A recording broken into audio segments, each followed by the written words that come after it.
Hi, you are a Satanist if you cook food. And what I mean by Satanism is any action that goes against nature. If you have your own definition of Satanism, that's cool. This is why Satan is portrayed to be in hell, where it's always hot. What's the main purpose of fire? To kill. Every living organism tries to move away from fire. Humans are the only idiots who put their food into fire or expose it to high heat. You know that you shouldn't do this because you wouldn't put your hand into fire. It hurts because it kills. Vegans always like to talk about dead flesh, but what is it that keeps an animal alive? Is it the breathing or the movement? No. If I would find one here, cut it open and rip out a piece, would the meat change in any way? No. It's exactly the same meat.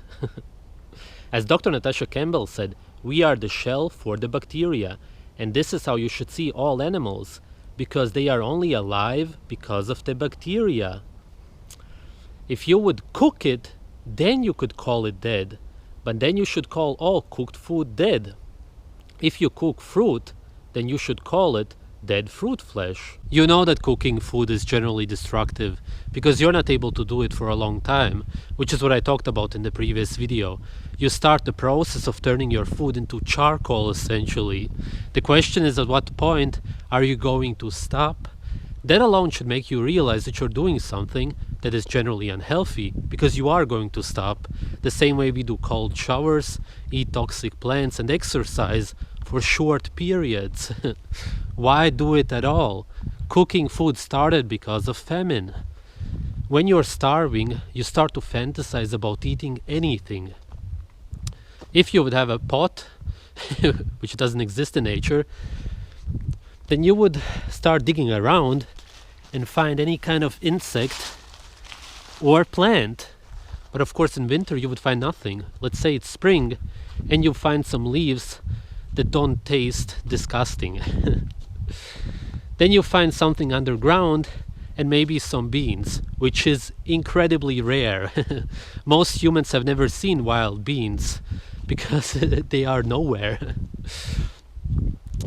You put it all in the pot together with water, which you would also have to find first, and then cook it. So you would also need fire. But let's say that it all works out.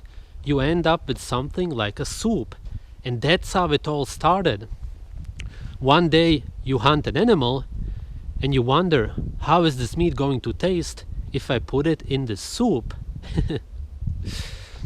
And you get your family used to it, and then one day you fry it and you create the caramel coating, which makes you addicted to cooked food. People talk about these tribes that cook their food. It's not so. There's no human in nature that cooks food. All of them met other humans that taught them that they should cook their food. Cooking food has more to do with the obsession of taste and depression, which doesn't mean that raw food tastes bad. It's that most people never get to try it. So how should they know how blood tastes? They eat a plant-based diet, so of course they gotta cook the plants, so they can destroy the natural structure of the plant and get to some of the nutrients. But ironically, they destroy a lot of the nutrients by cooking the plants. You wouldn't cook fruit until it's brown or black, so why do you do it with meat? If you would actually open your eyes and take a look at raw meat and then cooked meat with black and brown spots from cooking, then you would not call it beautiful or appealing. There's absolutely no general benefit in cooking food.